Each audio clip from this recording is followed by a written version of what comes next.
Good. Welcome to the accountability circle. Everything's nice and hidden. This has been put off for 2 weeks now. So the original date that I had is all the way over here. All the way over here. All the way over here. For November 21st. What day is it today, chat? It's December 10th. I've been on for a very long time. My bad. My bad.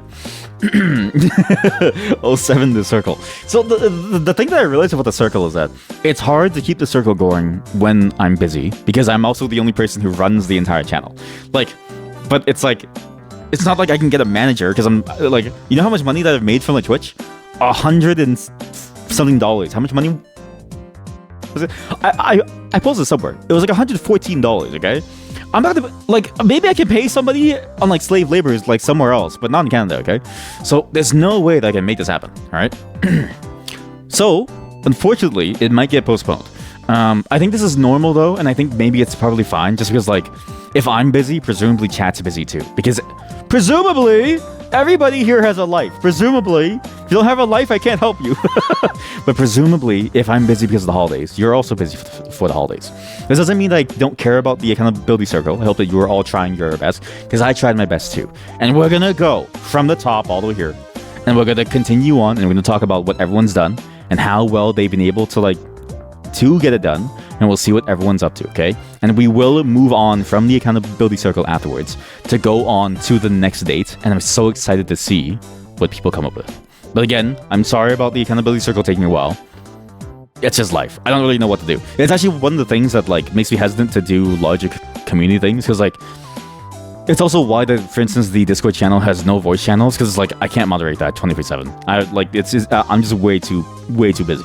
At least text is like a record, right? But if someone joins a voice chat and says, "Hey, want to have sex?" It's like I can't moderate that. You know what I mean? This is an ERP free zone, yeah.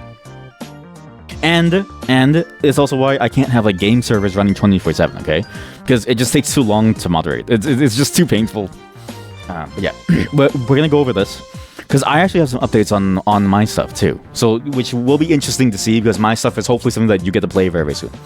But let's go for the very, very top and see what happens, because I actually don't even know what the structure of this is anymore. So I'm just gonna go down so you see the timeline of how much we've missed, okay? So it started out with this, and I think last time we ended up with Yum, which is kind of funny because the Yum emote is like disgusting. It's disgusting to look at. Actually, because it's so disgusting to look at, Yum. Unload image. Yum. I forgot that I added that. It's been so long, actually. The cock chair? No. Where's the yummy mode? Yum. Oh, here we go. That's good. That's good. Just, you know what? That's a great way to hide the entire left side. You know what I mean? Because then it's like, oh, like it's very nice and safe, and you can't see things accidentally. I just have this off the side, hiding. I'm just waiting. What was that noise? Was that the music?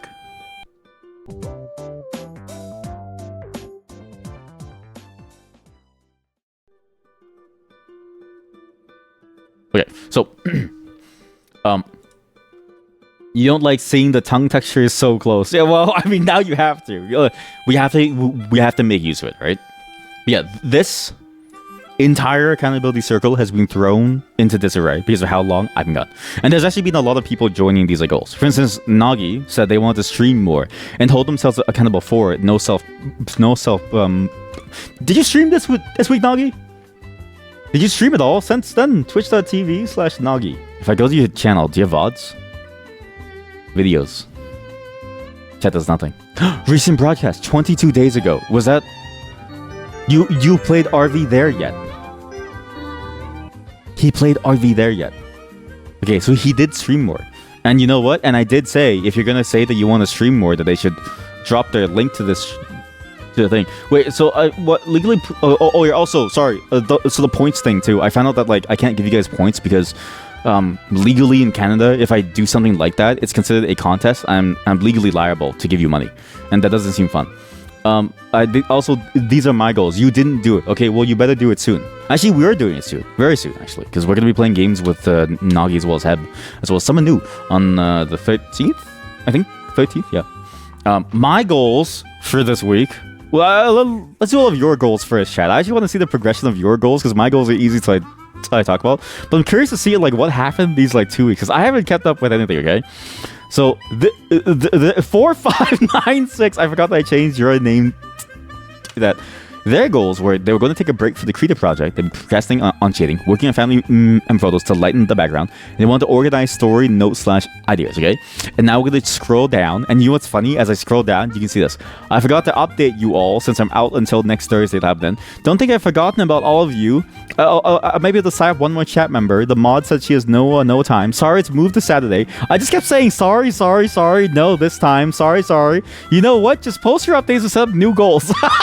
Oh yeah, I forgot. I set up new goals on November 28th, and then I was like, okay, so you keep on doing it.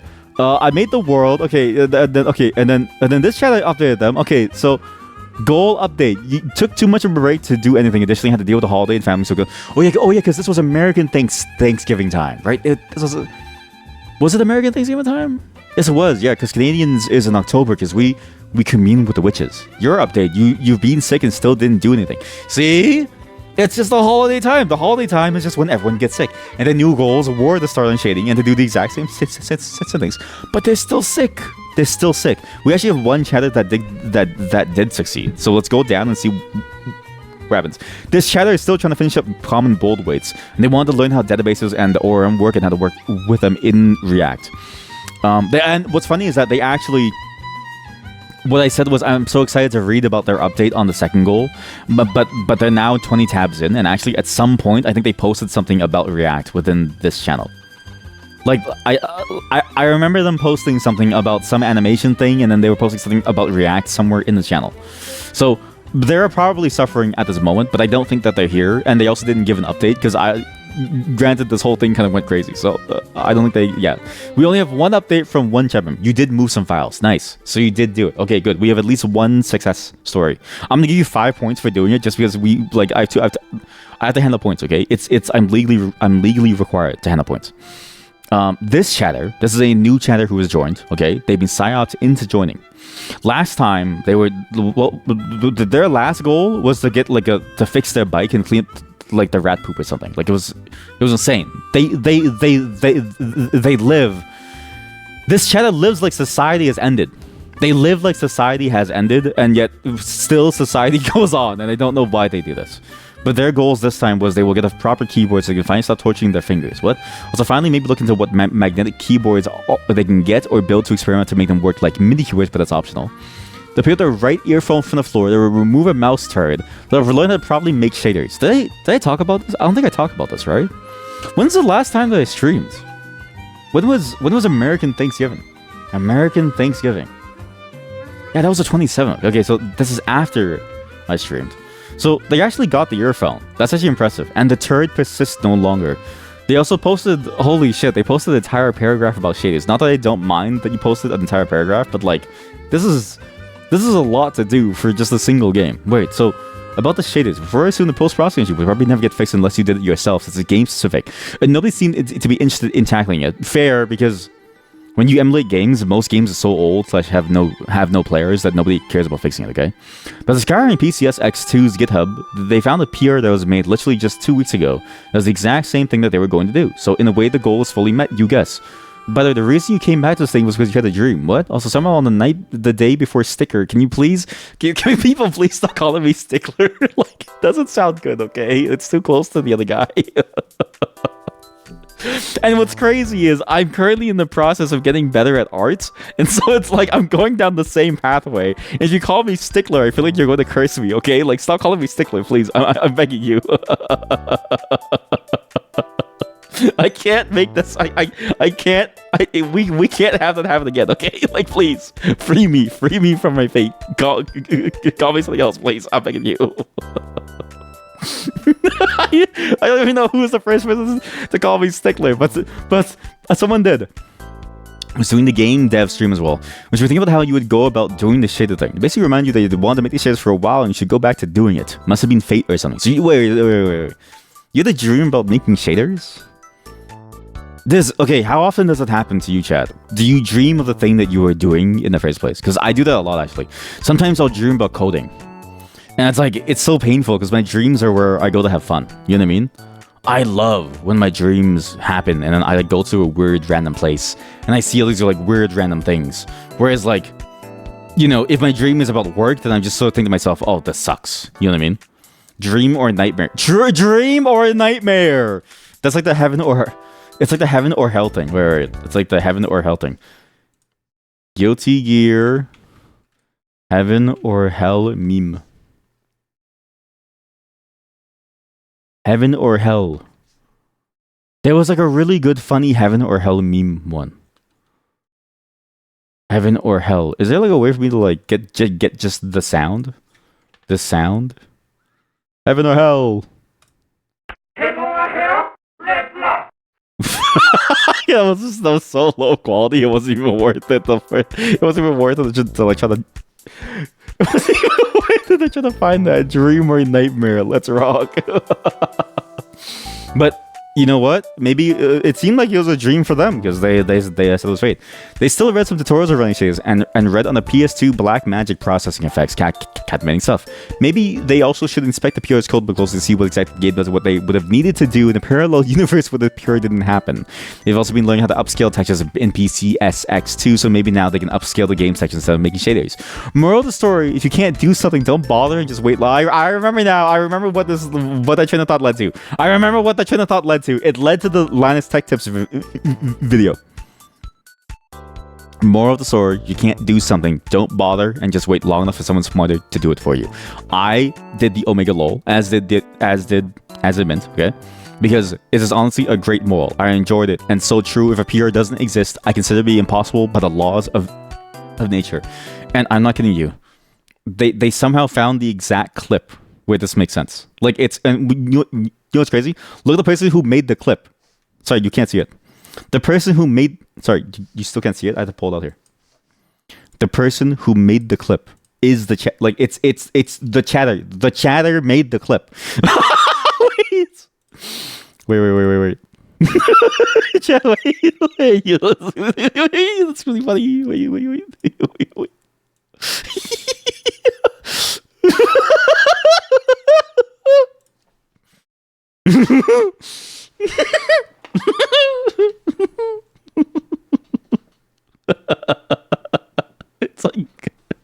It's like Gunnar Linus. It's like Gunnar Linus from Linus Tech Tips talking to Linus Torvalds. It fits so well. Like the skin tone is actually almost a 1-to-1 fit. Holy moly, that's good. That's really good. We'll just leave it there. But they actually somehow found the exact clip. There is a line in here listen to the clip. Where you say that if someone else had done it right, you wouldn't have felt the need to create Linux. Do you still feel that way? Yes. I mean, I'm perfectly happy being lazy, and if somebody else does something better than I, why would I try to recreate that? I needed an operating system, and that's why I started doing it. But if it hadn't been an operating system, it would probably have been something else close to hardware. Right. Like, that's crazy. For how topical that is to what it is, and the fact that video released out of nowhere like a week ago. Okay, the timing could not have been better to make their point so much stronger. Yay, Nocturne fans! I need to actually change the fan of my PC because it's like broken.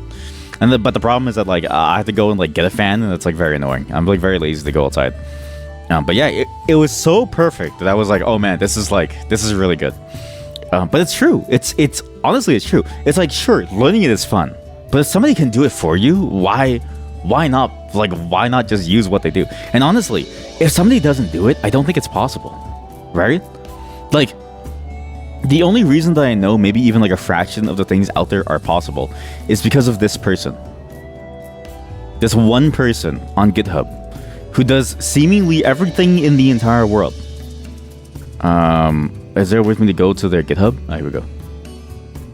No, is there a way for me to go directly to the GitHub? Here we go.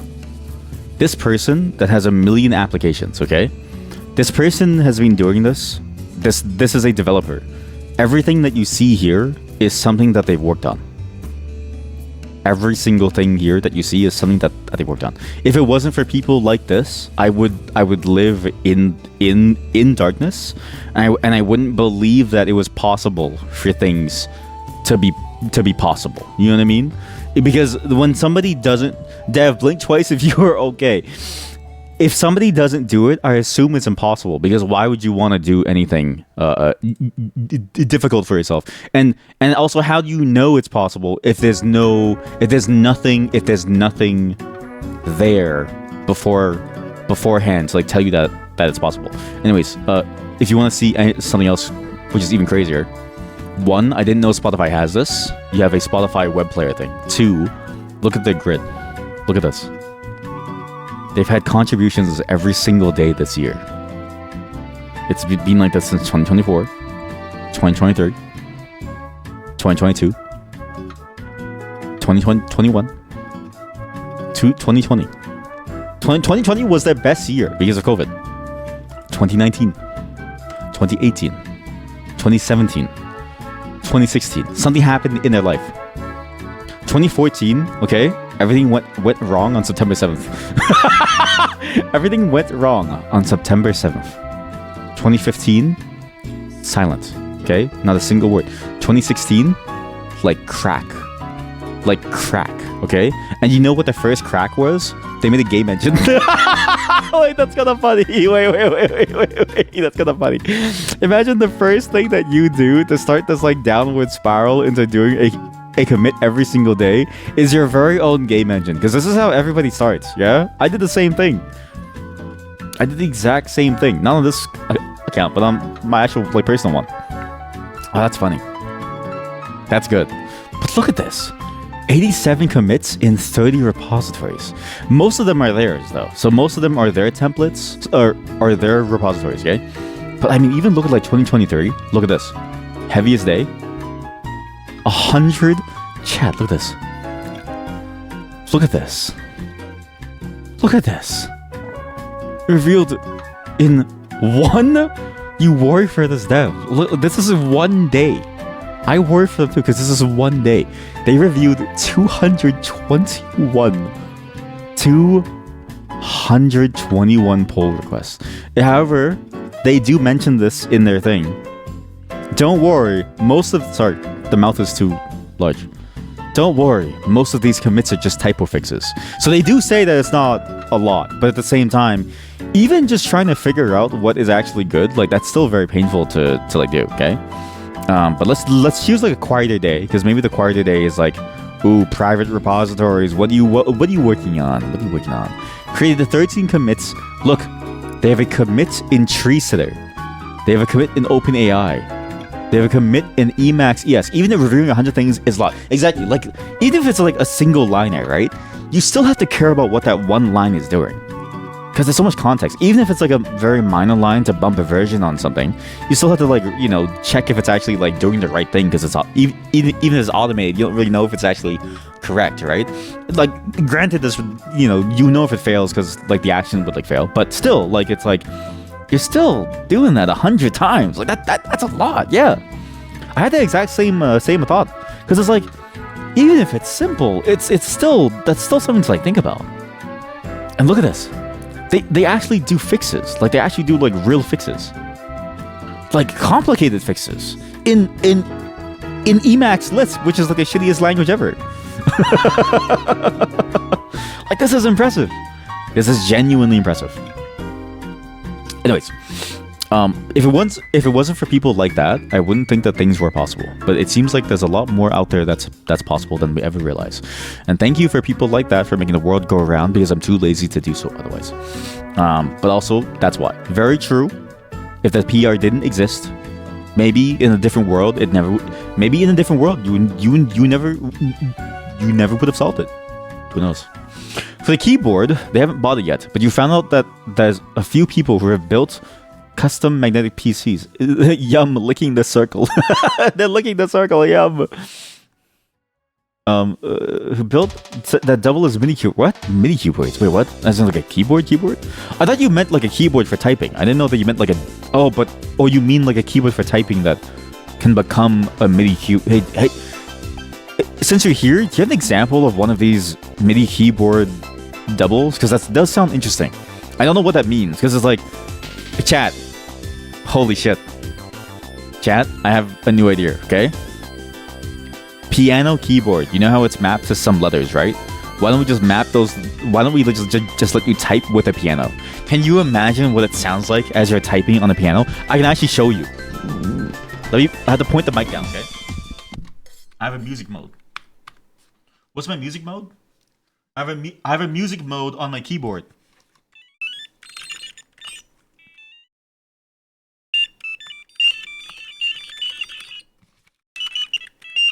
This is me.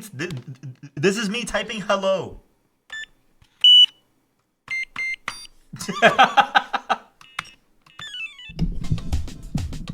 That would be fun. I would hate that, but it would be fun to listen to. And as to why I have a music mode on my keyboard, I don't really know. I actually don't know how to turn it off, but I just kept it because it was fun. They now have some good references to go off. Apparently, Wooting Keyboards, who pioneered HE keyboards in the first place, have had a virtual mini device for keyboards for like 7 years. Also, about the Wooting keyboard, I also did learn that they actually have a very interesting keyboard called the Snap Tap. They're nice. I didn't realize how nice they were, but like they have some really nice gaming keyboards using the Hall effect, where it's like you can just let go of the button and it just goes up immediately. And apparently it's like really, really broken to the point where it's banned in a lot of like competitive games. So I kind of want to get one, but I'm worried that it'll ban me from everything. They'll probably be monitoring some secondhand Wooting. The software is easy too. Okay, maybe I should get one then. Do they have? I'll look at it later. Do you get the Nufy Air 60 HE because they hate standard profile keyboards, and Nufy is the only low profile magnetic one, but making MIDI work would require reverse engineering because unlike Wooting, there's no API, so you have to look into emulating it or to doing whatever the configurator was. Who knows? You can always sell the one that you don't use later. You I guess.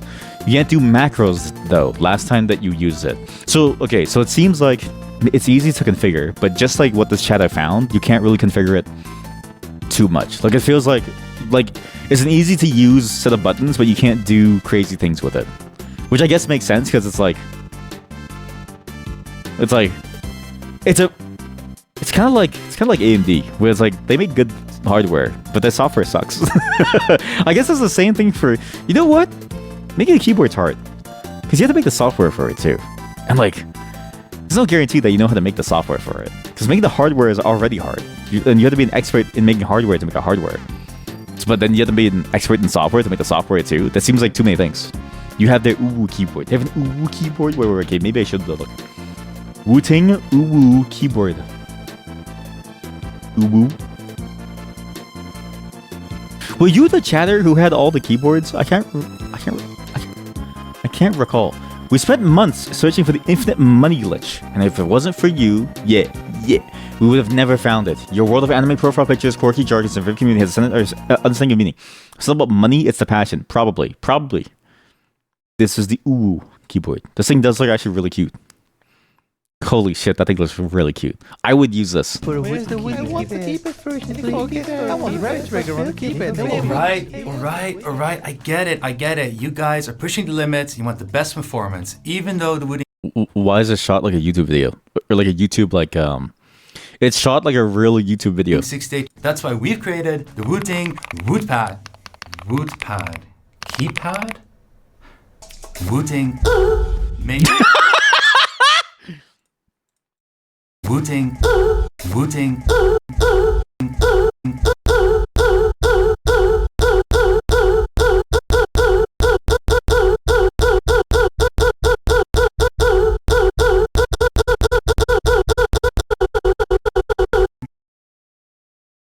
He says that throughout the video. Sorry. And it's not just a cute device. He just keeps saying it? It actually packs all the features of a Wooting keyboard. That means rapid trigger, advanced keys, adjustable activation point. So it's just like a full keyboard, but like just 3 keys. All configurable on the utility and save. That's funny that you can configure it from here because it's like, what's the point? Because it's so small. But I also didn't realize. Is it all those buttons around it too? Like it's like a whole touch sensor around it. That's actually pretty impressive. But what happens if you touch a side by accident? Wooting has the best software from analog keyboards that I've got. Maybe also Keychron because they use QMK. Your main keyboard is a Keychron. I bought the Keychron for my nephew or something, and he enjoyed it. I don't know anything about these things, but maybe I should upgrade because these do seem kind of cool. And honestly, this does seem useful. I know it doesn't seem that useful, but I really enjoy the idea of like a specific purpose keyboard, because if I can just rebind this to anything, I could have a separate controller for different things, like pausing streams or turning on my like gooning setup. You know what I mean? Holy shit. Chat, there's like different images. How many people have like made skins for for this? Oh, well, I guess you just use any keycap, right? Then it just works. Stealth edition, without giving up on that RGB goodness. The Uwu is mainly for Osu. You don't play it. You want it because it was cute, right? Because it's cute. Also, I guess it makes sense that it's for Osu. Yeah, because every time I see someone play Osu, they only use 2 buttons.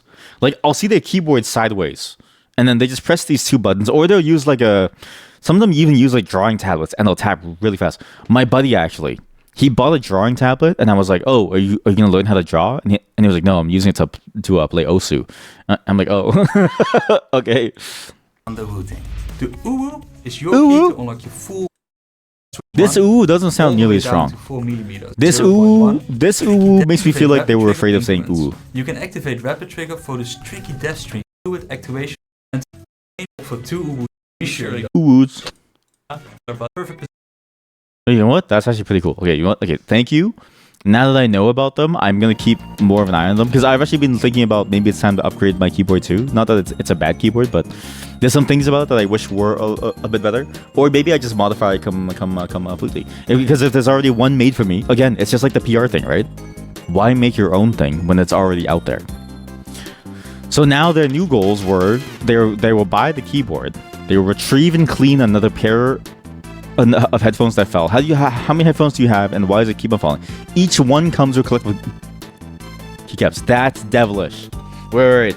So you buy it. It comes with one of many sets of collectible keycaps. So you have to keep buying the keyboard. You have to keep buying it to get new collectible. It's literally keyboard gacha. Have I talked about waifu gacha yet? Have I talked about like... What's the one that I talked about? It was something here. It was something in the inspiration circle.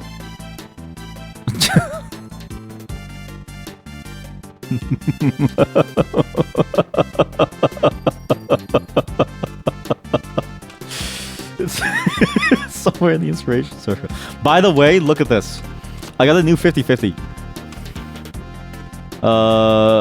Where's the inspiration circle? There was something about full view, and then something about gacha.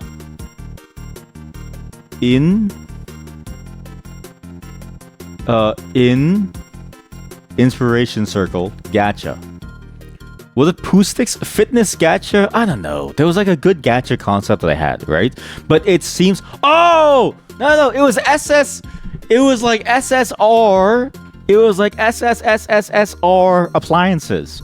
Yeah, it was like you buy a microwave, and some microwaves look normal. Some microwaves have like a dragon lore fade on them, okay? And then some microwaves have like a full-on waifu custom milled steel door.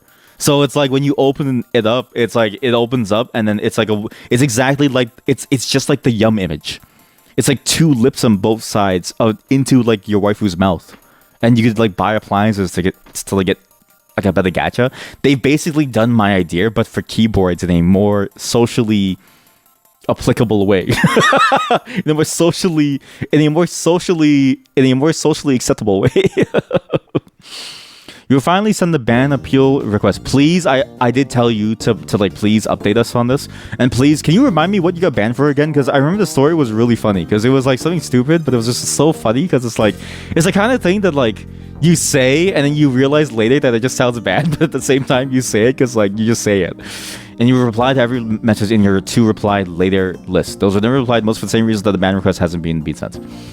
And then, okay, so then I said this. There was another goal update. Then the video, and they just posted this. Where you just posted this. You refined. Holy shit! It's here. You refined the ban appeal message, but didn't send it. Hopefully you do it today. Recap per request. I was watching this streamer, and they said that they got blackout drunk when they were 19.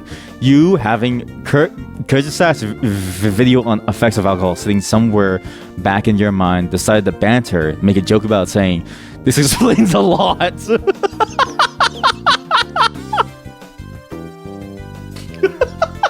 Explains a lot.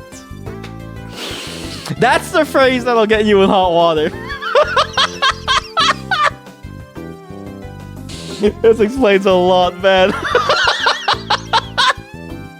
Like I just feel like it's like you saying, it's like somebody saying like, yeah, like my mother used to drink alcohol when I was a baby and I had fetal alcohol syndrome, and then you just go in and you say like that this explains a lot. It's like yeah, I guess so, but it doesn't make it hurt any less by just saying it like that. It's like Jesus. Like that What's funny is that you will never know what they were insecure about, because them banning you is admitting that there's an insecurity there, right? Unless I'm not saying that all bans are for insecurity, okay? I ban people because they're racist. It's a very different vibe, okay? But some people, okay, they ban out of insecurity, and this says we don't know what nerve you hit, but you hit a nerve, and we'll never know until you submit the ban appeal. In your ban appeal, can you ask them what they're hiding? You ask them like, what is it about this that hurt you so much? I think this explains a lot. Getting blackout when young is very bad for you. As I'm thinking, it was an appropriate level of banter for their chat. I mean, to be fair, for some chats that would be funny. Like in this chat, it would actually be very funny. Looking back at the messages, you were like, yeah, okay, you can see how this message can be interpreted as just like you're just being unironically mean. But also, okay, how often did you type inside that chat? Because the thing that I've noticed is that, like, at least here, right? I look at Twitch chatters like they're animals. Like a Twitch chatter will join the chat, and I have no clue who you are. I have no rapport with you, and they'll say some out-of-pocket thing. And the problem with text is that I don't know if they're joking.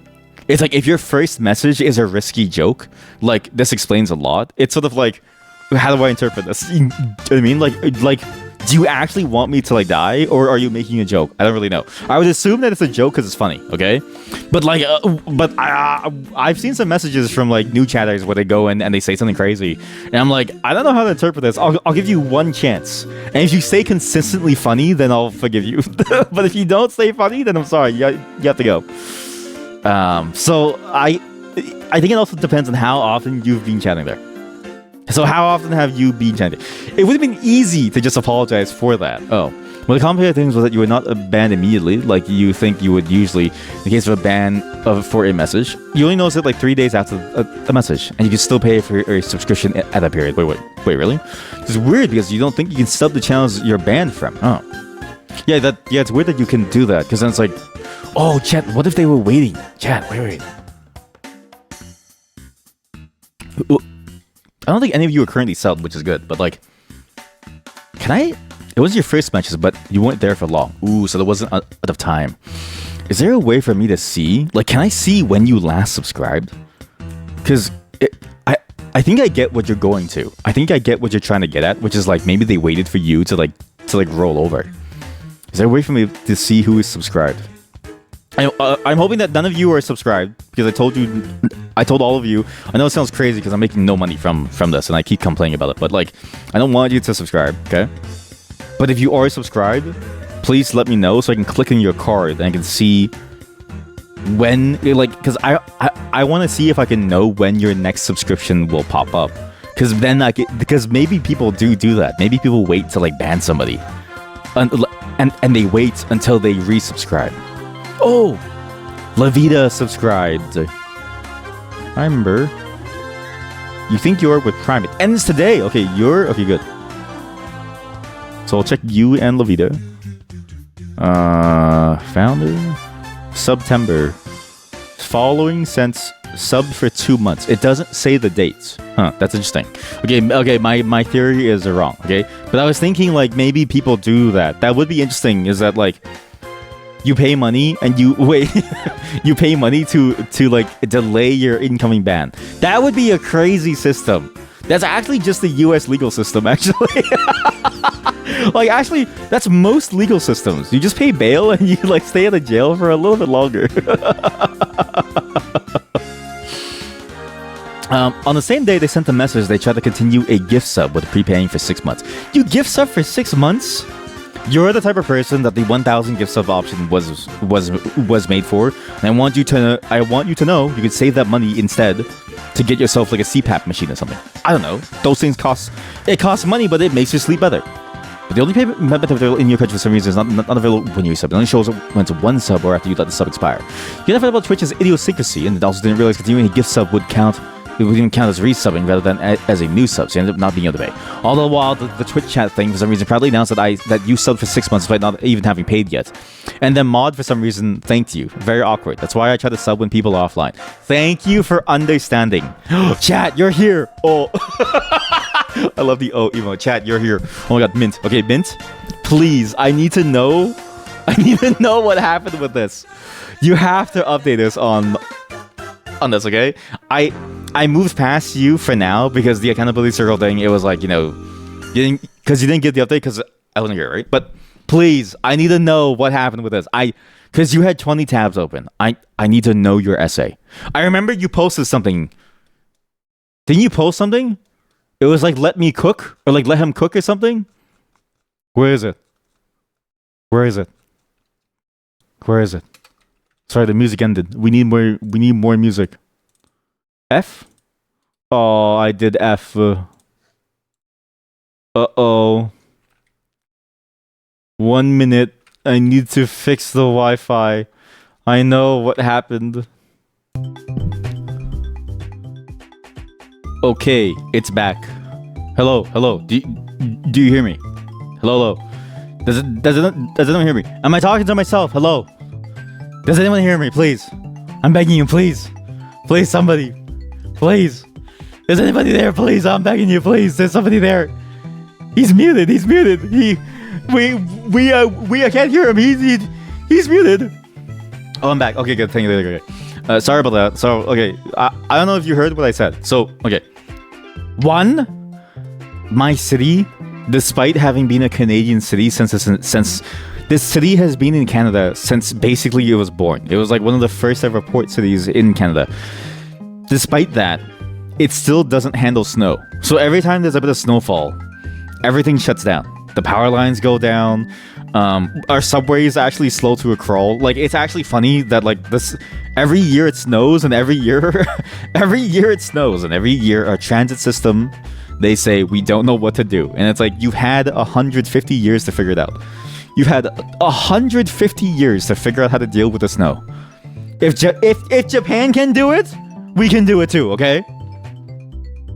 Anyways, what I said was, please give an update, Mint, if you're there. If you can. Yo, you are there. Good. Mint, I'm excited to read about this.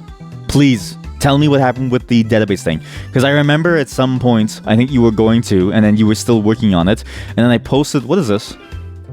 Did I post that? Yeah, I did. And then why did I post this? And then I posted something, and then you were like, oh, but then you said that you were still like figuring it out, and that you were still working on the update somewhere. And then I was like, let him cook. I need to find the exact spot because you were working on a presentation. Am I crazy, or did someone type something here? I did, then I deleted it, but the rant wasn't ready. And this was November 18th. It wasn't based on this? Oh, it was. You can post whatever thought that you had. Yes, post whatever thought that you had. Post whatever update that you had, because I'm very curious to see how this went. Because on the day that you posted this, you were about to post like a rant in here, and then you deleted it. You didn't even keep the rant. You deleted it, which says to me that was the most like terrified. That was the worst thing that you could have written in terms of like, it's like ban worthy. Not that I would ban you, but like that just goes to show how painful it is to work with React. So thank you that you're here. Thank you. Please update us. Anyways, this is why I also follow people on Twitch when I'm offline. Sorry, when they're offline. I never follow someone live. Do you see why I don't thank people, right? It's fucking awkward. Like, I'm sorry. If I go into a restaurant and they say thanks for eating here, I say, please don't ever talk to me ever again. I will never show up ever again. I love to eat at places where I go in, they give me food, I give them money, I leave, and the only thing that I ever say is, the number 2 special, please. That's it. Those are my favorite places to eat. I literally don't care for human interaction. And that's why I follow. And if I have to sub, I sub when someone's offline, but I don't sub either. So it's like, it's much easier to live my life in the shadows where nobody ever says anything. Because again, it's awkward because it's like, oh, what do you say? Like, do you say you're welcome for subbing? It's like, no, you don't say you're welcome. Your message gets drowned out. And what's crazy too, right? When they say thank you, on the one hand, it's sincere because they're honestly thanking you. On the other hand, it's not really sincere because A, the mod is thanking you. The streamer didn't give a shit. The mod is thanking you. B, do they actually care enough to say thank you? This is the thing, right? I don't think they care enough to say thank you. Because if they cared enough to say thank you, maybe they'd say more than just thank you, right? But otherwise, it just feels like a formality. And you know what? I say we get rid of all formalities and we simply live the way that we want to live.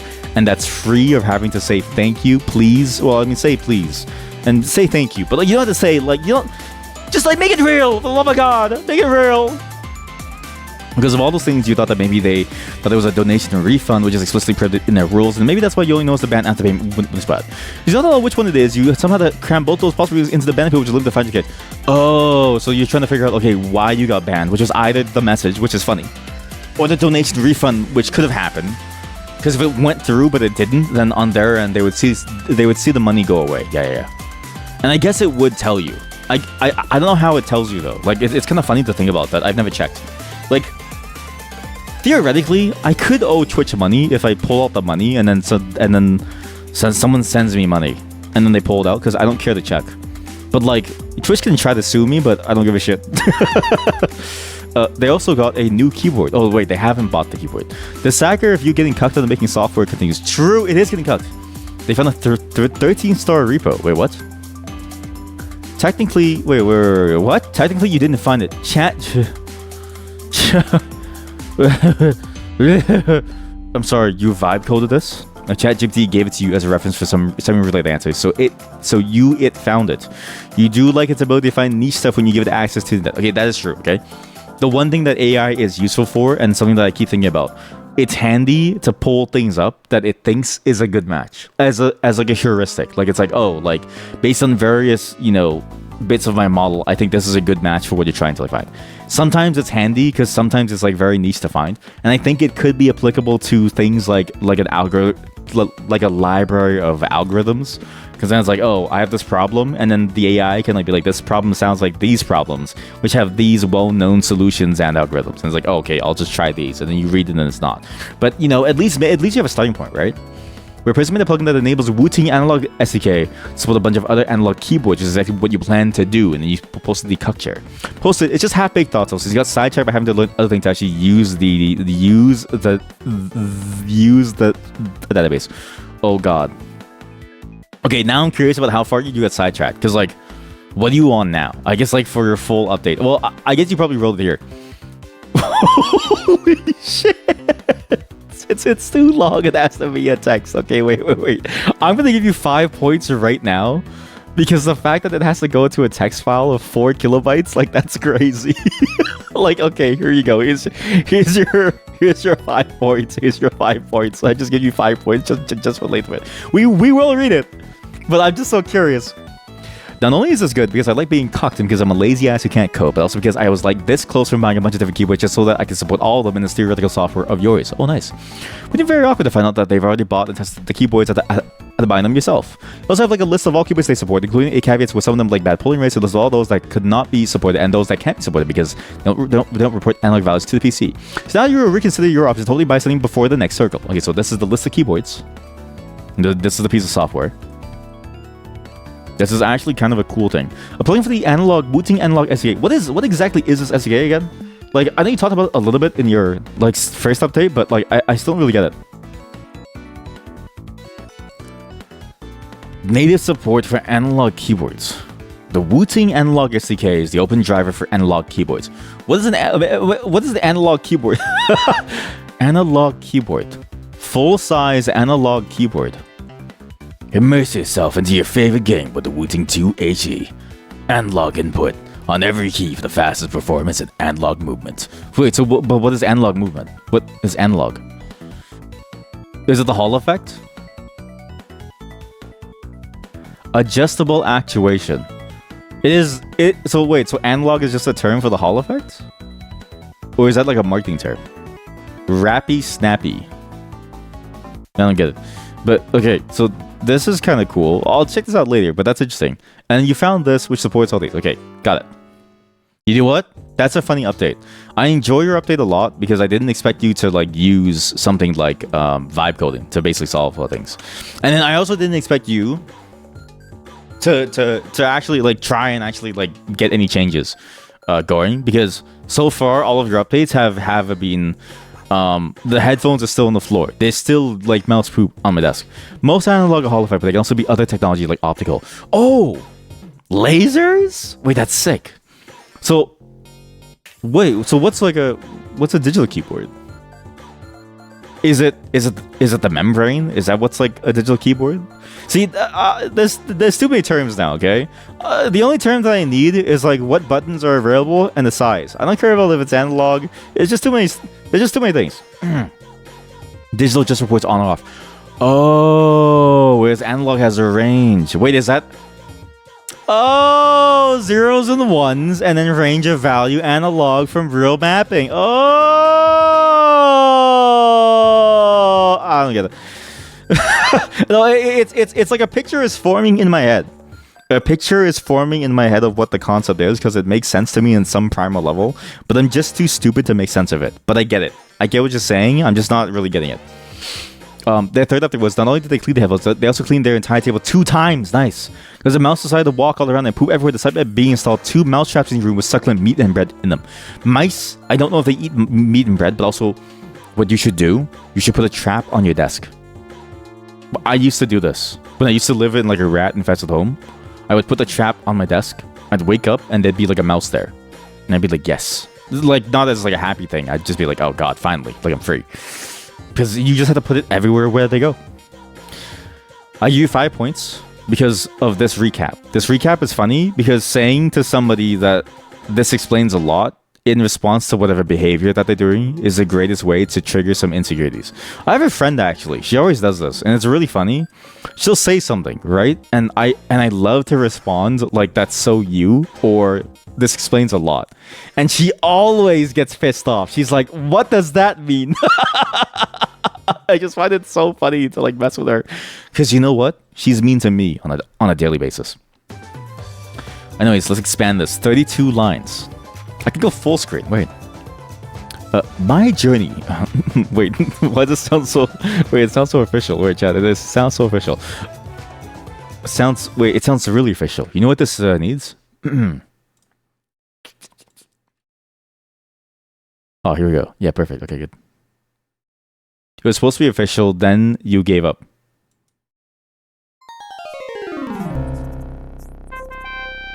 Wait. Is this a song? Yeah, here we go. My journey to learn how databases and ORM work and how to work with them in React. It started with learning, wanting to learn React. It evolved into, there are a lot of Next.js plus React videos. Oh no, that's the first slippery slope, is you have to go into Next.js. I'll explain why that is. Thus, I also wanted to learn Next.js now, since... Oh my god! Wait, maybe I should just download this. Wait, maybe I should like download this. Wait, change language? Ass? Okay, change the language to ass? Wait, how do I do this? Okay, wait. This is huge. Download. Okay, download. Okay, message.txt. Oh, perfect. I can open this. In. Give me a second. In. Choose an app on your PC. In.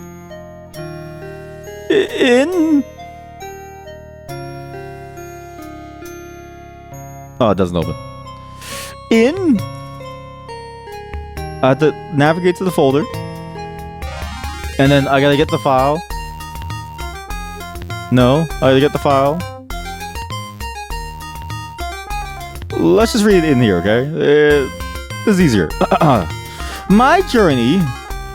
After I started with learning to React, and now they also want to learn Next.js now, since that's the modern way to work with React. It seems. Oh god, this music is so loud. Holy shit. Unless you want to go with something somewhat minimal React, rather, we assume most still use Next.js anyways. Okay, here we go. So, and then there's round 2. After I watched those cool React videos, I didn't even know that. What videos? What did you find? Like, what videos? What? I realized that they kept saying, yes, don't mind about this database part. We'll talk about it later. Just copy and paste it here. Yeah, they didn't mention about it later in the video. Haha, how foolish of me. How foolish of me. They kept using words like ORM and SQL and relational databases and having wrappers inside of wrappers just to fetch data from the database. Seemed odd to me, but this must be the modern TypeScript/React way. Who wants to learn AWS after all? Oh god, you've been led astray. I'm telling you right now, you've been led so far astray. I'm so sorry. I'm so sorry you've been led astray. I'm so sorry. So here I am with database code that I have no idea what it's doing, what's going on. The only way is to delete everything and learn the basics. Oh no! Opened Drizzle's website, so one of the ORMs they use, knows it supports Postgres, MySQL, Gel? The hell is Gel database? Genome, gene expression, Gel, Postgres Unchained. What? Gelidata is a new type of database that takes the best part of relational graph and time? What? It's schema is tables, types not tables. Oh, it's Postgres is the end game. So it's just a fork of Postgres. There's something. I don't know what this is. Wait, this is sick. Okay, we'll hear that after. But thank you for showing us because this is cool. And SQLite. Now I had to pick the best one. After, oh my god, there's even smileys. Now why did you? By the way, like it's funny that you did this, right? Because one, the emojis don't render correctly because I forgot to set it up. 2, you had to type these into a text file, which means like you had this text file ready because you were like going insane. You just had this on your desktop somewhere. Now you have to pick the best one after watching bunches of videos titled Postgres vs MySQL. Oh no, oh no, you've been led astray. You've been led astray. With comments like, I guess I learned more from comments than from the video itself. A smile, IBM video. Oh no.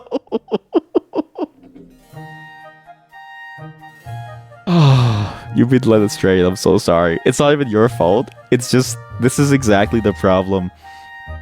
This is the problem with tech development stuff. Like, it's very hard to know what's going on because all the information that they give you is like basically it's like a million different things all at once and nothing makes sense. Not a single thing makes sense, and everybody gives a conflicting opinion, and even the experts don't have any clue what they're saying. You chose Cloudflare's D1 since I like their logo. I've used Cloudflare pages before. Oh, I guess it uses SQLite. I'll learn that one. Oh no, you've been led astray. When reading Drizzle, I felt like I already had to know other ORMs like Prisma to be able to use it. Maybe because it supports so many services. The docs weren't the best. This is one of the reasons why you were led astray. Man, I have so many things to say about this because this is exactly my experience when I was starting out, and even today, I've noticed that it still hasn't gotten better. So, the fuck is a relational database? What is a non-relational database? Some videos said it's because under the hood it uses relational algebra. Not because the keys will have relations to each other. A non-relational DB can still support relationships, just doesn't model them through relational algebra. Relational DB has fixed schemas and tables. Shrug emoji. The TLDR I got was fuck a MongoDB in my face. Oh no, you've been led astray. Using SQL feels easier than ORM abstraction. Please clap.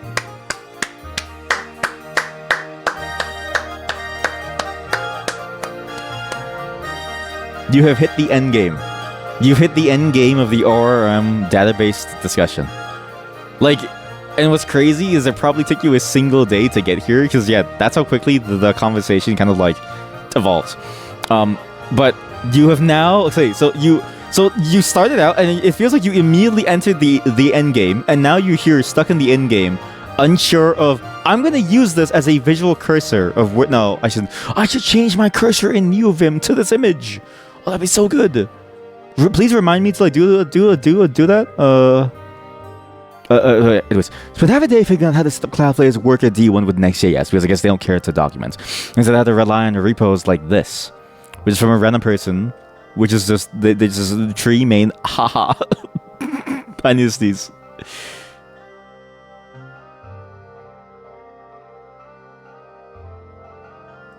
I'm okay. When things like this happen, it really makes you think. If you chose the correct stack, pain emoji into a chat. That's good. Never mind, since Cloudflare is deprecating. What? Cloudflare page is deprecated. Whoa.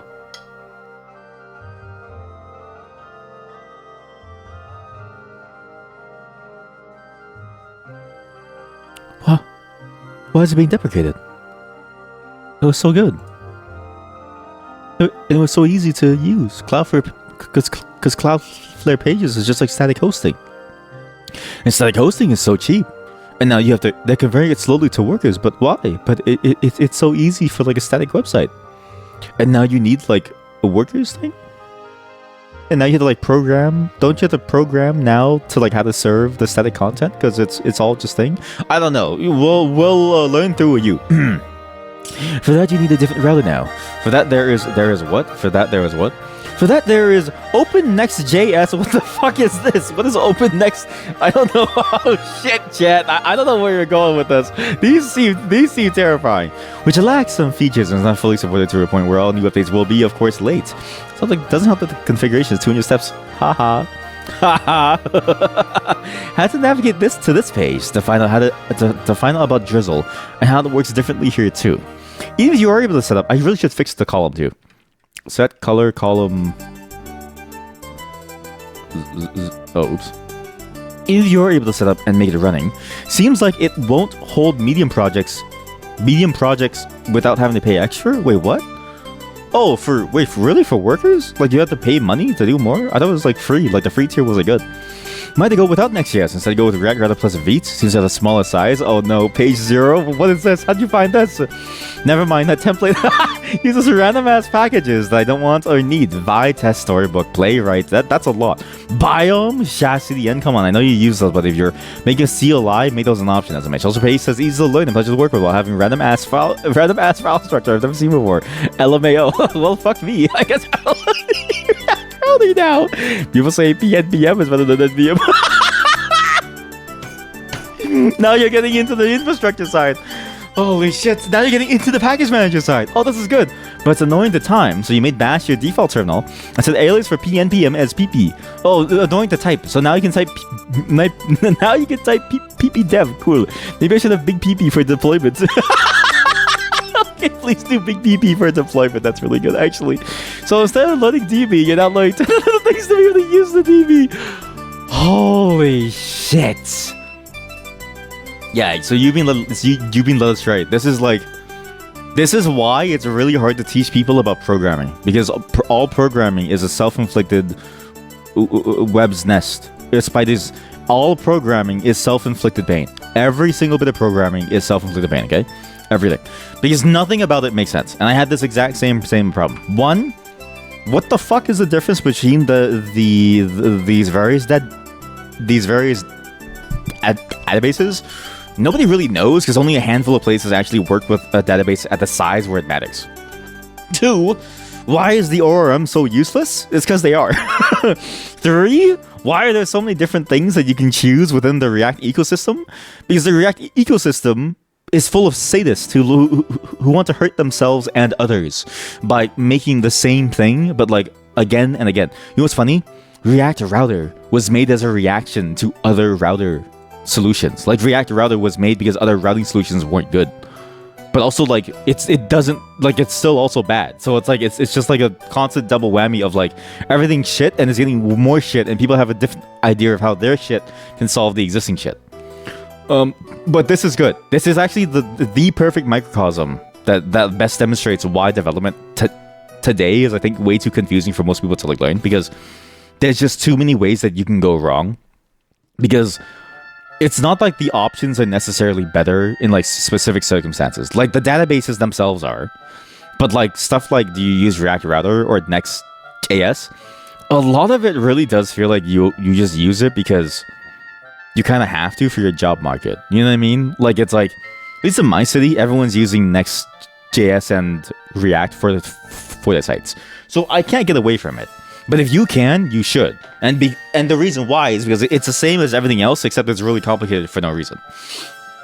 But this is also true about everything else, because again, you even got down to the React Router plus like Vite side. And what's funny is that Vite is just a bundler. Wait, is it the Vite bundler? I think it is, right? No, wait, no. Yeah, but yeah, it is. So it's like you just have the bundler, but even the bundler, there's like different options, and it's like this only cares about the build time stuff. But React Router is like one of the things that like Next.js can do. And then you also have to deal with like the infrastructure side, which is like, do you use something like Cloudflare? Like, where do you actually host your database? Well, I don't know. I guess it depends. And then it's like, okay, well, you still don't know what a database is. It's because there's too much like they have to like learn. And all the examples, and this is the worst part about it, all the official examples suck because, as you said up here, Drizzle docs. When reading Drizzle, I had to slowly learn. I felt like you already had to know other ORMs like Prisma to be able to use it. Maybe because it supports any services. The docs weren't the best. Even the official docs for tooling just doesn't. It's not good enough to help you do it. So you have to like go through all of this and just figure it out. Welcome, Meb. Welcome, Lick L. So like, I get your pain, frustration, because there's like no guidance in this space. The biggest problem for you was that Next.js doesn't run properly in Cloudflare, and if you want to run OpenRouter with Cloudflare, you have to get their paid subscription service from what you got. The Next.js plus OpenRouter is too big for workers by default. Oh, it's the size of it. Oh, I see what you mean. It's the size of the thing.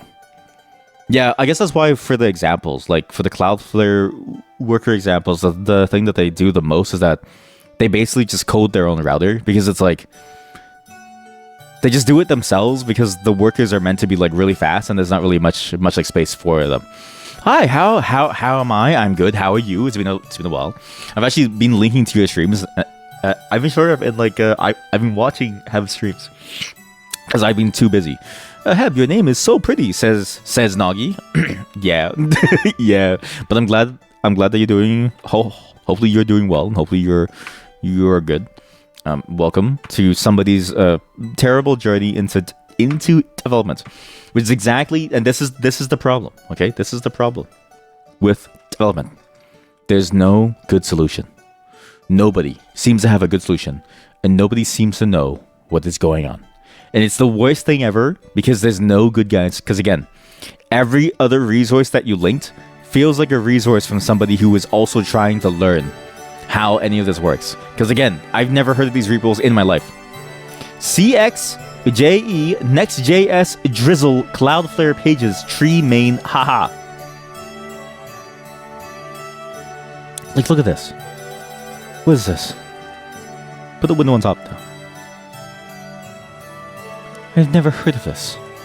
Next.js plus Cloudflare D1 plus Drizzle ORM plus Cloudflare pages. Starter kit. It's a starter kit that has been updated in a year. This person doesn't even exist anymore. Like this is the problem with the space, is that like there's just too much stuff out there and there's so much wrong information. And again, even though like comments on the video, like yeah, it absolutely sucks. And it really does feel like you need to know all this to even begin using this, because again, an ORM, like that thing that you mentioned above of like, you don't even know what an ORM is because no one actually finishes explaining it, because like databases are a hard topic, but you need to know what databases are to know what an ORM is really, to be able to use it effectively, because an ORM is just an abstraction layer over your database. If I was on 7TV, you could mess with the name coloring. I need to do that actually, but I heard that you have to buy a subscription for it, so I'm kind of lazy. But yeah, it's tough out there. It's really, really tough. And that's the one thing about the development space that I feel like right now is sort of like painful, especially from the React side, because the React side has had so many years of, and honestly, it's had so many years, and the community is so large that and everybody thinks that their solution is the best, that you end up with too many options but no good answers. And I think that's the biggest thing. You have so many ways that it could go, and none of them are particularly good. And then, as you say, like right, like you can't even run it because you have to like it's just not gonna work on Cloudflare workers because that's just not how it works. Like I never even heard of OpenNext, for instance. Like what is OpenNext? OpenNext. Also, when using Cloudflare, half of the docs or templates are old, yes, or use a different enough stack that half the code won't be reusable. Or some random compromises that you realize exist after half the app is already built. Yes. That's a big thing about them too, is that even though Cloudflare has like a bunch of money, it feels like the workers doc side is like mainly oriented not towards examples, but it's mainly oriented towards like the actual like in-depth inner workings of it, which is like fine, but I feel like an example answers a lot more than the in-depth, where it's like the example tells you exactly how you can sort of get started, which I think is a lot better than going into in-depth, because the in-depth is sort of like, it doesn't really matter for most use cases. I feel like they targeted the wrong audience for their docs, where they went way too low level with it, when they should have gone more high level with like all the examples. Because in my mind, that's like the best way to go. Because when someone's using those services, they're using those services because the services are basically plug and play, right? But yeah, like even stuff like this, like I've heard of Drizzle ORM, I've heard of Pisma, I've never heard of OpenNext. Like there's just so many things that you just come across that's just painful. And it's fascinating. It's fascinating that you actually encountered all of this, all the while you're trying to figure out which database to use. You want my answer? Just give up. Just give up. Save yourself all of the trouble. Don't use an ORM. Use a database driver, which lets you send SQL directly to your database. I do agree that you should say fuck MongoDB and fuck Firebase, because not that they're bad, but if you're already doing that, it's like you're basically doing what an SQL. At some point, you're doing what an SQL database would already provide you in terms of like the ability to do stuff like, I don't know, joins. Like honestly, it's actually, it took a while for MongoDB to support like a relational structure, and it's sort of like I still don't know how good it is. So it's like you might as well just like use a normal relational database, because most of your data is built in a relational way. And Firebase is just because it's like mostly oriented towards like a mobile Android thing. But yeah. I'm glad that you're here, but I'm going to tell you a shortcut. Forget the ORM, get a database driver, just pick a database. The data size that you're working with, it doesn't matter. MySQL runs World of Warcraft. SQLite runs military operations. Postgres runs everything else, and all the big companies run their own custom databases, okay? You can pick whatever you want. Postgres is like the more easy one to like use your knowledge of everywhere else, but if you learn one, you'll learn all of them. The core idea behind all of them is the same, except SQLite is not something that you should be using. SQLite's interesting is that it's mainly like SQLite's main use is just have it be a part of the application, so it's like you would be shipping it, say, like onto someone's device to use as like a local file system of sorts, but like as a database, but so not files, but like using the database like they're embedded into your application. That's like the main use that I see that's like very useful for it. I've rarely ever seen it used as like a separate external database. Not that you can't, but it just feels kind of useless because it's like it's specifically designed to be placed alongside your application, whereas like you'd probably be better served with something else, especially because you're using Cloudflare D1, which is its own. It's funny because D1 is actually just Postgres under the hood, but it also has a bunch of its own layers on top, which is annoying. And man, it's just funny that you had to go through all of this. I feel so bad for you, because like I feel like developers as a whole have failed people like you. And it's crazy because I've been really on my personal account. You're looking, but man, is this all going over your head? Trust me, it's going over mine too, and it's going over your head because if it went over my head too when I first started. And I've on my personal account with my real name, I send messages to the people who are working on the stuff, and I say we should probably update the docs like this. And let me tell you, it's very difficult to get it updated because it's very difficult to get any change going, okay? It is just a lot of complications with trying to make this stuff understandable. They're trying their best, but yeah, it's very difficult to know what's like a good solution because there's so many different things out there. But just stick with the basics and you'll be okay. Stick with the basics. Don't go crazy with it. I wouldn't even bother learning things like React Router or Next.js. These are just frameworks that you can use for routing and the stuff. Not that you shouldn't use it, but if you're gonna use React and you just need a database, I honestly think you should just keep it as simple as you can. Just take whatever random example that the Cloudflare docs has for like routing. Just use that and just go at it slowly. Because the moment that you go into something like React Router or Next.js, and this is the thing that I hate the most about these like tools, right? Or sorry, these like libraries, right? These libraries, they have all these like different specific ways that they do things that you have to learn to be able to work with them.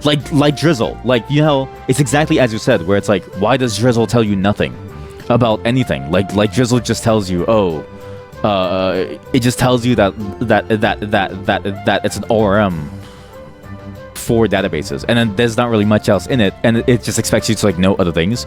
It's because everything is its own system, and you have to learn its own system to make it work. Because no ORM is sort of the same as any other ORM, but also every ORM works in a similar way. So like, you already use React Router to rebuild the app without actually using any other routing features. Yes! I knew that was gonna happen! I knew that was gonna happen! Yes! That's exactly what's gonna happen. You see? The frameworks, they fail you when you have to learn the framework, and then it's just too hard to learn it, or it just doesn't make any sense to. And then you're using it because like a bunch of docs told you to, and then now you're using it for no reason. And it's actually the biggest thing with the new docs, so React docs. It's a thing that I actually saw recently. So the reason why React and Next.js are now intertwined is because, as far as I can tell, Next.js now pays the foundation. So I don't know how accurate this is, because this is like old news now, but I remember React split off from Facebook. They became their own thing, and Next.js sort of like slowly inserted themselves into the process. Not that that's a bad thing, but they slowly sort of became the de facto solution for any React project, and also they pay a lot of money to the effort in terms of like paying the developers of React, you know, and like, you know, giving donations and the stuff. And that's resulted in them showing up in these various like ways of how to use React. It's why Next.js is everywhere, is because they've been really good at actually. The one thing that they do really, really well is they've had a large hand in like getting out there into the world and like convincing people to use their stuff, which is interesting. Because it's not that it's a bad thing, but like, man, it's really difficult to know, like, is it good or bad? Because all of it just kind of seems like it came out of nowhere, and they're just telling you to. And again, a lot of the documentation just says, okay, just do this. They don't really explain why you're doing it. They just tell you to like do this. But like, look at everything that it does. This is not for like a simple application. This is, in my mind, something like Next.js. It can be for a simple application, but you have to know everything to know what you can use within a simple application. Otherwise, you're going to be going through the documentation for a very long time just trying to figure out what exactly it does, because there's a million different features in there. And on top of that, oh god, there's a book. There's a 16-chapter book. It's a 16-chapter book. There's a pages rather. CSS support, no way. I know. I always love when they say stuff like this in these frameworks too. Yeah, because it's like, what do you mean the CSS support? Like, there's always been CSS. It's in my browser right now. There's CSS in my... There's CSS in my browser right now. Whoa! Oh shit, there's CSS right here. Oh shit. Oh, you know what I mean? And it's like, what exactly is CSS support in this thing? But then you get into the other things, like, what the fuck is data fetching? Honestly, you will never deal with data fetching. Ooh, you will never deal with data fetching. You will never deal with server components. Probably. I mean, I don't think you will. You will never deal with things like client-server rendering. Chances are your simple application is just going to be a static page that just has a bunch of JavaScript that just loads, and it just fetches things like in the normal way of like you just call fetch on like things. Okay, this stuff is like, it's useful for very complicated applications where you need a lot of performance and does a lot of things. But it's so hard to get to that point when I feel like most applications out there never get there. And so it's like, knowing all this stuff is really cool, but it's not going to help you make your make your very simple application, right? And it's like, but you have to learn all of this to be able to know what exactly you're going to do. Because again, look, to get started and then to get to next steps, you have to learn about navigating, layouts, databases, fetching, static and dynamic rendering, streaming, pagination, mutating data, handling errors, improving accessibility, adding authentication, adding edit. Your application might not even have authentication, but you don't know if you can skip it, but you have to go through all 16 chapters to get to the next page. That's insane to me. And it's just the reality of these frameworks is that these frameworks are like made because of a real need, right? There's a real need when you get into a much more complex application that you kind of have to deal with this anyways. Like a lot of the stuff is like you have to deal with this at some point, like search and pagination. You just kind of have to deal with that at some point. CSS styling, I sure hope you can deal with that. What exactly does this mean? Actually, why is it here? What? Next.js provides several ways to style your application using CSS, including CSS. Including CSS. Thank you. I really enjoy using CSS to solve my CSS problem. That's really, really cool. I really enjoy using built-in CSS to solve CSS. I think they include CSS because they have support for everything else, like Tailwind or CSS modules, which they actually transform on their end, but also it's like kind of supported now. So are they using CSS? It's up in the air. It's up in the air. We may have to submit like a PR to really figure it out. But yeah, it's all this stuff like image optimization, font optimization. Not that you wouldn't care about it. This is stuff that you will need to, but you know what I mean. It's like you don't need to care about it now. You also realize how fucked up it is to actually use CSS in React compared to Felt. Yeah, I don't remember how to use CSS in React. It's been so long actually. React CSS. Do you mean like the inline one? Where it's like you do the inline styles and it's like the object. It's like the object, right? It's like a style object. Yeah. So that's the thing that I hated too, because I don't know if I can find it. Oh God, that's like, oh Jesus, it's like it's all AI slop articles. This is another thing that I really hate the most. Okay, just every single article on React is now AI slop. Because React, I'm going to be honest with you, when something becomes the most popular option and everybody starts using it and it becomes and it becomes available to use everywhere and it becomes like the market focus, right? Anything.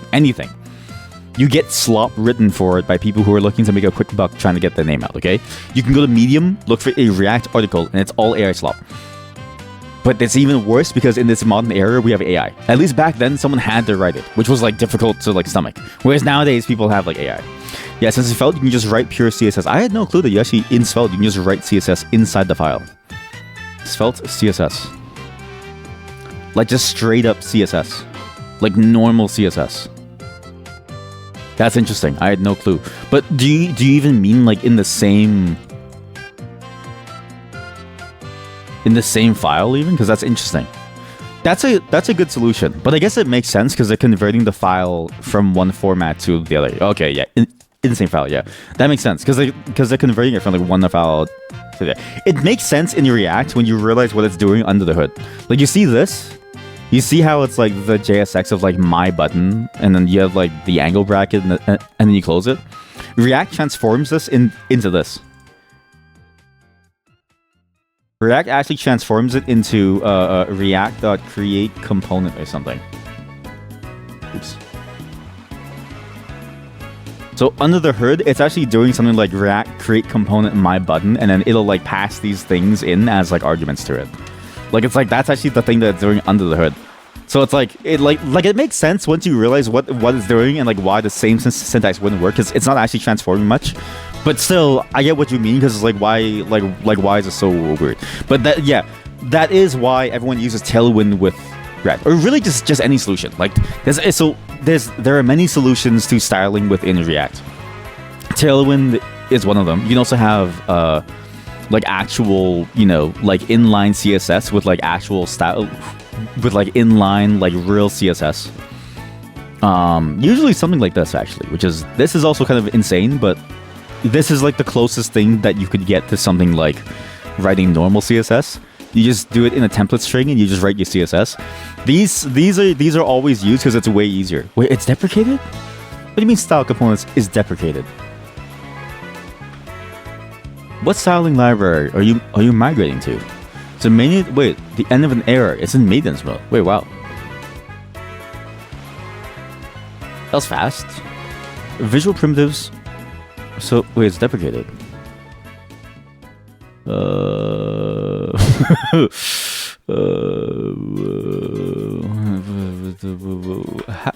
Man, wait, what? Migrate? What? Wait, they actually don't post it anywhere. How do you know? What? I don't get it. How do you? This is the other thing that I don't get about documentation. Why does nothing tell you that it's dead? But yeah, this is why people use these solutions, because there's stylus, there's actually quite a few of them. And it makes sense because honestly, like doing it with the object is kind of weird because you have to like fill this random object out and you have to like try to like style it that way. But yeah, it is messed up. Like the whole thing is just really messed up. And I totally get what you mean by like, it's like painful to like do, because it's like, you have to learn an entirely different, again, you have to learn an entirely different model to like do something, okay? And this is just like, it's crazy that you have to do this, and then but then it also throws next, like, you have to learn the React way of doing things, including everything that it has, and then it throws Next.js at you at some point, and then all of a sudden you get all this conflicting information of like, oh, you should use a drizzle for the ORM, you should use things like Next.js, and it's like just, there's just too much. So, you know what? It's sad that you're already gone down the React router route, but it is funny that you didn't use the routing stuff because it totally makes sense. Good luck. I hope the best for you. But yeah, now you see what this stuff is, and honestly, the more that I learn about Svelte, the more sane it seems compared to something like the React ecosystem. Which is to say that like, you can definitely tell that they learned from the mistakes of something like the React ecosystem, where I feel like the React ecosystem, I think, is in many ways still trying to like, it's still grappling with the fact that it has a bunch of these like random ideas that like cropped up that like didn't work, which granted, you don't know if an idea doesn't work until you try it. But at the same time, it's like just thinking about all these different ways that it gets fragmented, it's just sort of like, oh man, like it's so painful. But thank you. That was a great read. And you know what? I already gave you 5 points, but that was a fantastic 5 points. Because this is the best devlog I've ever seen from someone new. Because this is the exact devlog that I see from everybody who is new. Where it's like, how do you know what is going on? How do you know what to do? There's just too much conflicting information. And now, but do you even know what an ORM is yet? Did you ever figure that out? Do you even know what an ORM is? No? Yes? I sure hope you do. Anyways, you should use an ORM if you know how to use it, because it does... no. Look, if you can use it and it's easy to use, then just use it. Because it does deal with the one annoying aspect of like getting your data from database into whatever object representation that you want. But if you don't have it, it's fine too, because you just make the object yourself by assigning it the values from the thing and configure it over. But good luck. This is all very painful, and you even show us a new database. Actually, I've never heard of Gel in my entire life. Because Gel, and I'm not even kidding you, it's kind of crazy. Gel joins Vercel. There's no fucking way. What does Vercel? Is Vercel like the next Microsoft or something? Why do they have so much money? Sorry, just let me explain. What? So, Gel joins Vercel. Vercel is the hosting service that also made Next.js, but primarily they're known for their hosting service, which is now apparently an AI cloud. They're primarily known for their hosting service, which is spread all across the world, and they made Next.js to make it easier to basically deploy. Well, they made Next.js separately, and then they basically tied it to Vercel as a whole. But it was always sort of like implicitly tied in the way that like all the tutorials told you to use Vercel for hosting. But like now it's like there's a lot of Vercel specific features in it, which makes sense. But they've been everywhere. I think.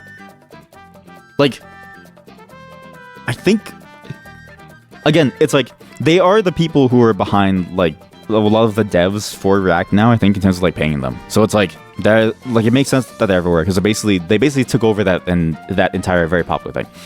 you guess if you make a wrapper of AWS, you make billions. Yeah, that's the thing that I don't really get, right? It's like, if it's just a wrapper for AWS, then and you make billions off of it, then it's like, what exactly is the point of this?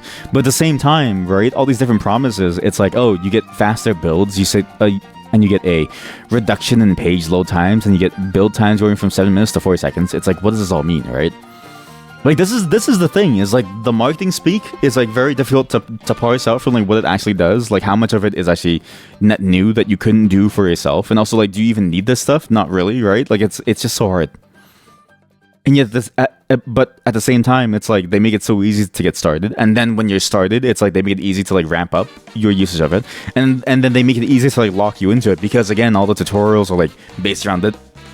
Like based around the idea of like, oh, using their tooling for it, and then they keep buying up more and more things.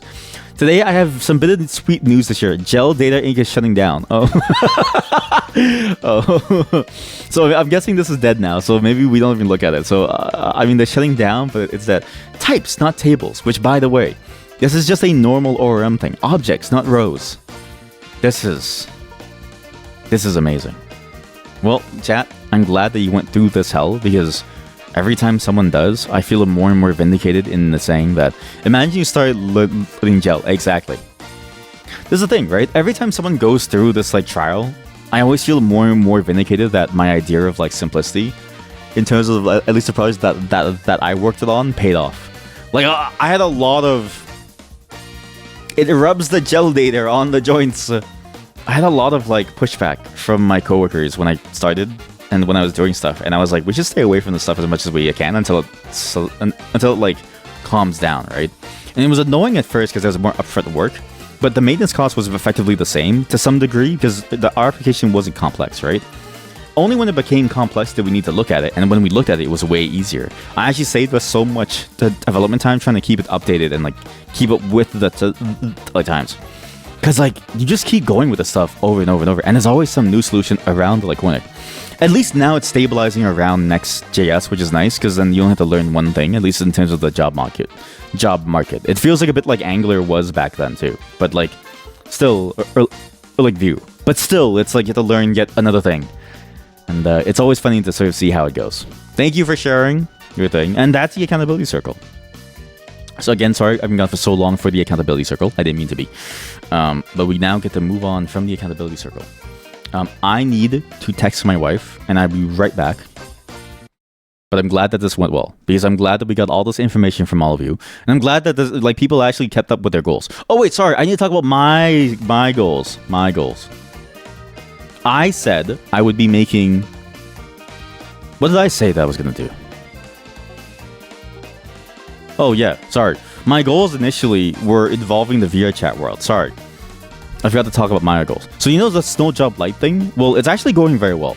I solved the sculpting thing from last time, and I also solved the data problem. So I learned how to actually like store the sculpting data onto a texture, and I'm thinking of ways of how to like share it between players, so you can like share it within the instance. But for the most part, I have a way to push that data up to a server now, which I actually tried out with like a local server, and it actually works kind of well. Except I don't really know if it's consistent across different runs of the application. I just know that it kind of works within the very constrained one version thing that I'm doing now. But I can get sculpting data to and from the shader that you run, and sculpting is done on the shader, up to the server. It just takes a really long time because VRChat is not really made for this. On top of that, I actually did choose a bunch of Christmas songs that I do want to cover for the world. However, I didn't get like a demo of the world done because I realized that art is hard, and making snow look good is actually hard. So I need to figure out how to actually like. So I've been looking at snow actually for the past week. I've actually just been sitting in the backyard, and I just pick up like a bunch of snow, and I just like stare at it. And I look at how it looks like to try to like recreate it within the VRChat world. So I don't have a plain untextured version of the map running, but I found a bunch of really cool resources for things, and this actually got me onto a train of like making a new scene for the stream, where you all get to participate inside the scene from chat. So hopefully I get that done by this week as well, because it's actually a test for what I'm going to be doing later. Anyways, please. New goals below for next circle on to-do date here. To-do date here. I don't even know when's a good date. I'll be streaming the next 2 weeks all the way through to like Christmas, but I won't be. I don't know if I'm streaming on Christmas. I don't think I will be this year, but we'll see. So maybe we'll do next Friday. Okay, we'll do Discord time. December 19th. December 19th at 11 a.m. Well, the thing doesn't matter. But I will see you all then. Put your new goals in for December 19th. And we'll figure out what to do from there, okay? Hopefully this goes well. Hopefully we don't lose out on too much time again. But I should be here the entire time. Unless I get sick. Okay, so that's another thing is that I may potentially get sick because I was helping my brother. And then he told me after I helped him that, oh, by the way, he has the flu. And I'm like, oh, shit. Well, thanks. So we'll see how it goes. But hopefully I don't get sick and we can keep on going. And here's what they've built so far. Car Guesser. Oh, you're updating Car Guesser. You're updating Car Guesser.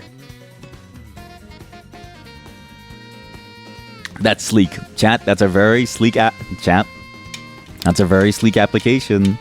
And I'm assuming that you're testing on the mobile viewport. That's a very sleek application. It looks very nice. It's very smooth. I also like the image of like classic and the thing. I like how I like how you like kind of set it up with like the like classic and like thing, but it like wasn't fully set up, so the images are like very off center. But I like the effect. You can see the very subtle bounce over effect, where it like animates it as you move over it to be like a parallax effect. That's a very, very sleek. That's a very sleek, and that transition into the car image is very smooth. Because it is the car. You have the text in front, and then it's the image of the car in the back, and then you apply an image effect on it to make it black and white with some noise on it. That's actually 5-head. And then when you open it, it just fades out the effect to go into it. That's good. All those animations will cost you 50% of your CPU. That's what the web is about. The web is about misusing a person's computer resources for no good reason. And all for a game about guessing cars. You know what? I'm excited to see the next version of this.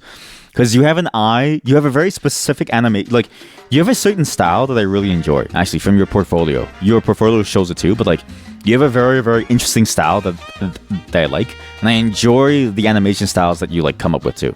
And also, now it makes sense why you posted the ears. So for those of you who don't know, this Mint posted this. No, not that one. Well, I mean, I guess it was this too. It was the button thing too. But it was specifically the ear. Where's the ear?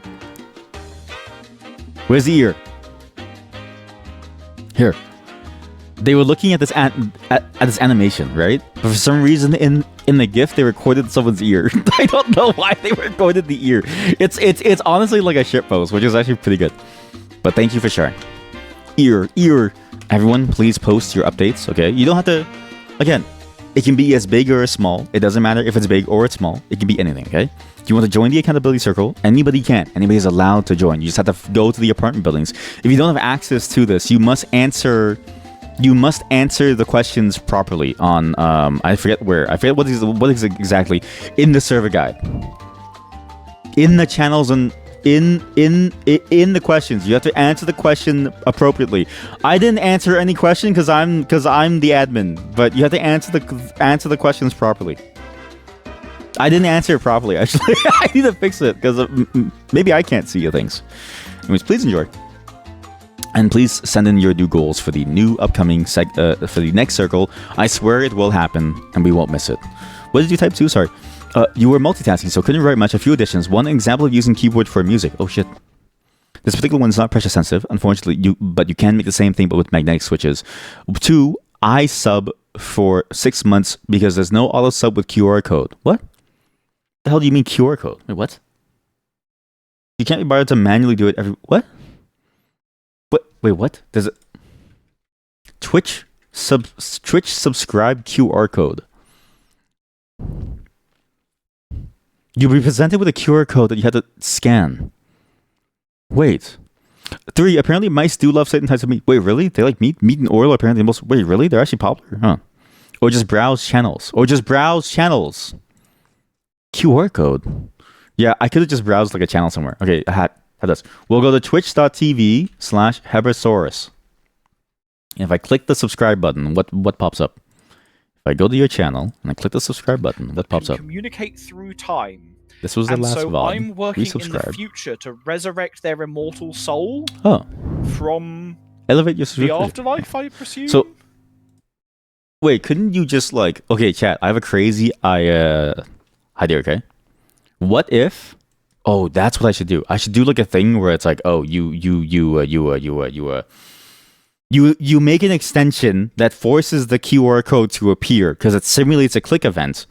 And then it has permissions to use, wait, yeah, can't someone just do that? Like it has permissions to use your webcam. So it uses your webcam to then scan it and then automatically pays for it. Isn't that Firehead? Is it Firehead? So you forgot you didn't tell me about the QR code. It's the way that you pay because card no worky. Oh, that's fair. I do know why it doesn't worky. That's fair. You didn't just cringe. Nope, not at all. Don't you love hearing yourself? I love hearing my own voice. I love hearing my own voice and watching my own streams. That's sick.